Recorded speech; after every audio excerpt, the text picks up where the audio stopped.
After the end of World War II, the world was split into two, East and West.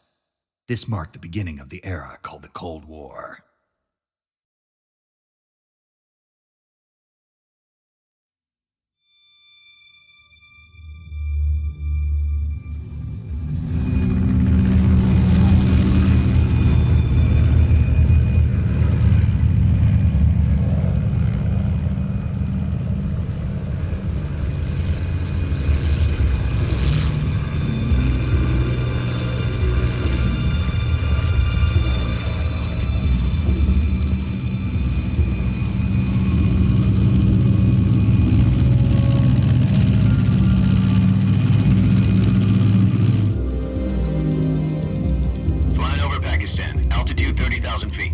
Approaching Soviet airspace.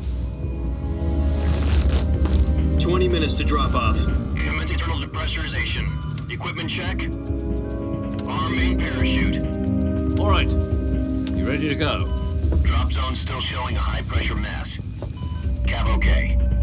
Good. We've got high visibility.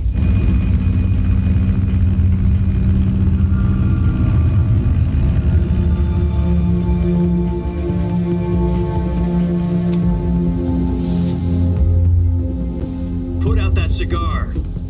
Connecting oxygen hose to interior connector. Put on your mask.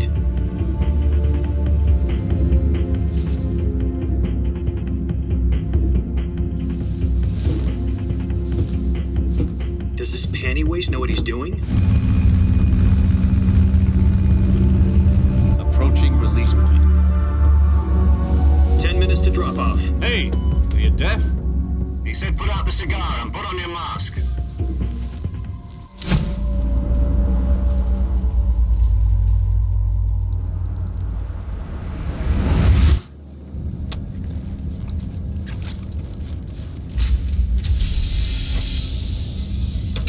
Depressurization complete.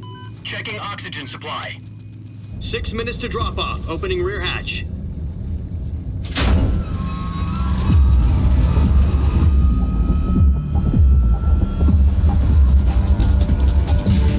Sunrise.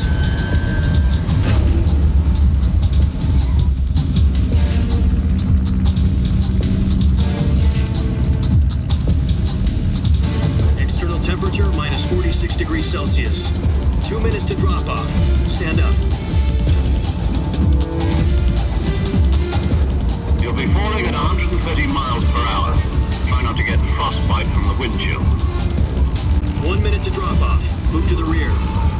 Activate bailout bottle. This is one for the history books. The world's first halo jump. 10 seconds to drop off. Stand by. Status okay. All green. Prepare for drop off. Countdown. 5, 4, 3, 2, 1. Spread your wings And fly. God be with you.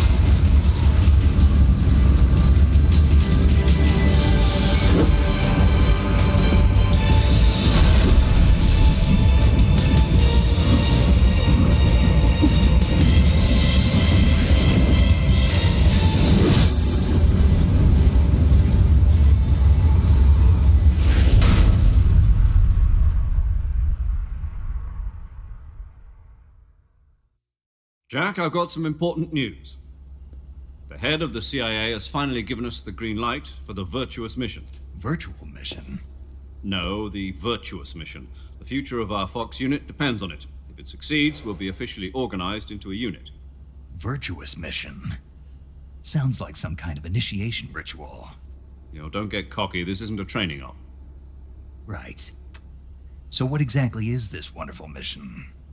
Well, about 2 years ago, a certain Soviet scientist requested asylum in the West through one of our moles.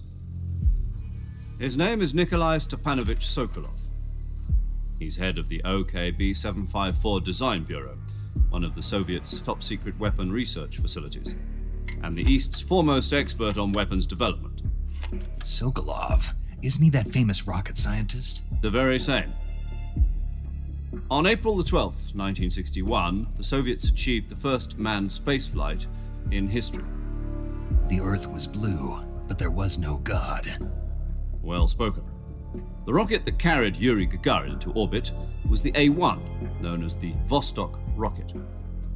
Sokolov is said to be the man most responsible for the multi-engine cluster used in that rocket. After Gagarin's flight, Sokolov left rocket development to become the head of the newly established Design Bureau. From a lowly technician to head of a design bureau, that's quite a success story, so why do you want to defect? It seems he'd become afraid of his own creations. Afraid? Call it a crisis of conscience. And for that, he left his country and his family behind and went over the fence? Not exactly. One of his conditions was that his family was also to be taken safely to the west. We used a mole to get the family out first and succeeded in sneaking Sokolov over the Berlin Wall shortly afterwards. I was the one who conducted the operation. The security on the eastern side was still full of holes back then. Then what?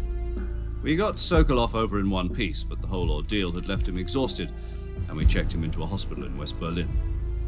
It took him 2 weeks and more than 600 miles to get from the research facility in the Soviet Union to Berlin. He was in no condition to say anything coherent. And it was only a week later that we had something much bigger on our hands.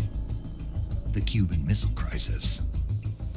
October the 16th, 1962, President Kennedy received word that the Soviets were in the process of deploying intermediate-range ballistic missiles in Cuba.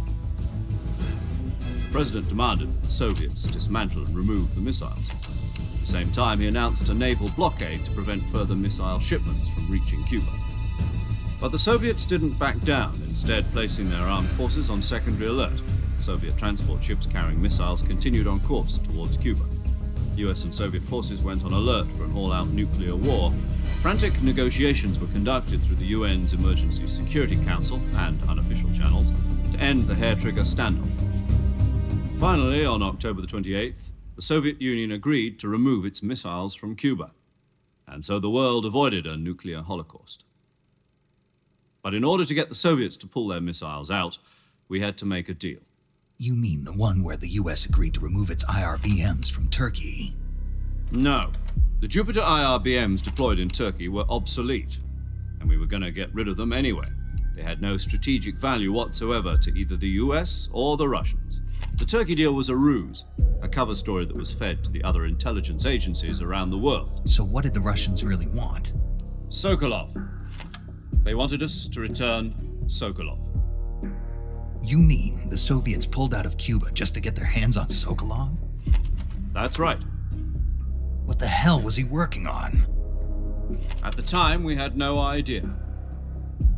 We were running out of time.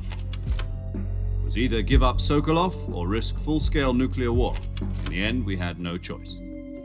President Kennedy gave in to Khrushchev's demand. The next day, I got Sokolov out of the hospital, handing him over to agents on the eastern side. Sokolov kept on screaming, "Save me," until he disappeared from my sight.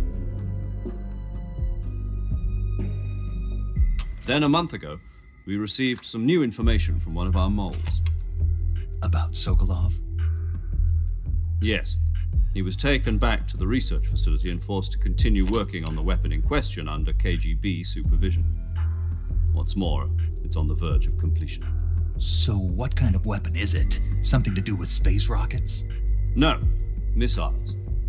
Same technology. I guess you're right. We don't know the details, but it appears to be a new kind of nuclear device. For half a year now, the Soviets have been conducting frequent nuclear tests at Semipalatinsk. Something to do with the weapon, I assume. We're talking about a secret weapon so big that Khrushchev was ready to pull out of Cuba to get it back. Is Sokolov still in the facility? No. According to our intelligence, he's in Selinoyarsk, a place in the mountains about 3 miles to the west that's known as the Virgin Cliffs. The Virgin Cliffs. Nice name for a virtuous mission. They moved him there just recently. Why? Apparently, they're conducting a field test of the weapon, but it's our best chance to get him back. This mission would never have been possible if he was still in the research facility. This is our last chance. Sokolov must have known that too when he contacted us.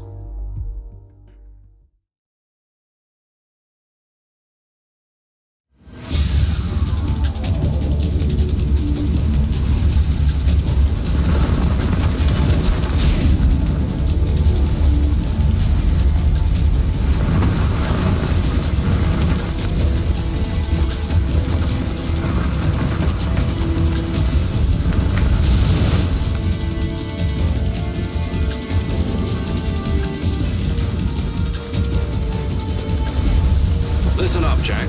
Your mission is to infiltrate Selino Yask in the Soviet mountains, ensure the safety of Sokolov, and bring him back to the West.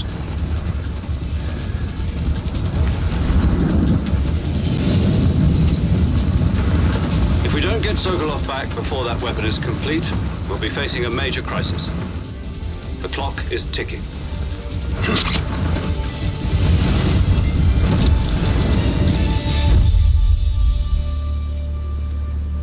Once we've confirmed the rescue of Sokolov, stand by at the recovery point. A recovery balloon will be dropped at that point. Helium will be pumped into the balloon to inflate it. The process takes about 20 minutes. Once it's complete, the gunship's arm will latch onto the balloon and pull it up. The Fulton surface-to-air recovery system.